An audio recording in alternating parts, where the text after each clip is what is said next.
ఏంది అట్లా చూస్తాను? రేపు నన్ను తీసుకొని మా ఇంటికాడ దింపేసాయి. ఇక నీ దగ్గర రాను, నీతోనుండా. అగో నేనేమన్నాను ఇప్పుడు? నువ్వు నా మాట ఇంటలేవు, నన్ను పట్టించుకుంటలేవు. మా వాళ్ళు నన్ను మంచిగా చూసుకుంటారు, నా మాట ఇంటారు. ఎవరన్నారే? నీ అవ్వ నిన్ను నాకు ఇచ్చి చేసినప్పటి నుంచి వెళ్ళి వాళ్ళు వాళ్ళ ఆధార్ కార్డులో నీ పేరు తీసేసి, రేషన్ కార్డులో తీసేసి, ఓటర్ కార్డులో తీసేసి, ఆఖరి నిన్ను ఇంట్లోకెళ్ళే తీసేసి వాళ్ళు. అవునా? అవునే. నన్ను చూడు, నా ఆధార్ కార్డులో నీ పేరు ఎక్కించిన, నా రేషన్ కార్డులో నీ పేరు ఎక్కించిన, నా ఓటర్ ఐడిలో నీ పేరు ఎక్కించిన. అంతెందుకు, నేను మొన్న చేయించుకున్న ఎల్ఐసి పాలసీ కూడా బినామీ కూడా నీ పేరు పెట్టినా, తెలుసా నీకు? అంటే వాళ్ళు నన్ను వదిలిపెట్టేసారు, నన్ను పట్టించుకుంటలేరు అనమాట.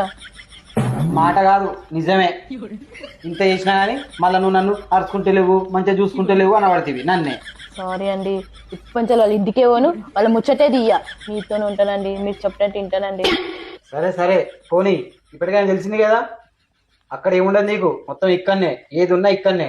నీ ఇంటి పేరు మారినప్పుడే మొత్తం ఇటే. అర్థమైందా? పడుకో, కొద్దిగా లేచి బొచ్చెడు పని చేసుకుని ఉన్నది, సరేనా? సరే అండి. అమ్మో, మా వాళ్ళు నాకు ఇంత మోసం చేస్తారని నేను అనుకోలేను. ఇంకొకసారి వాళ్ళ ఇంటికి పోను నేను.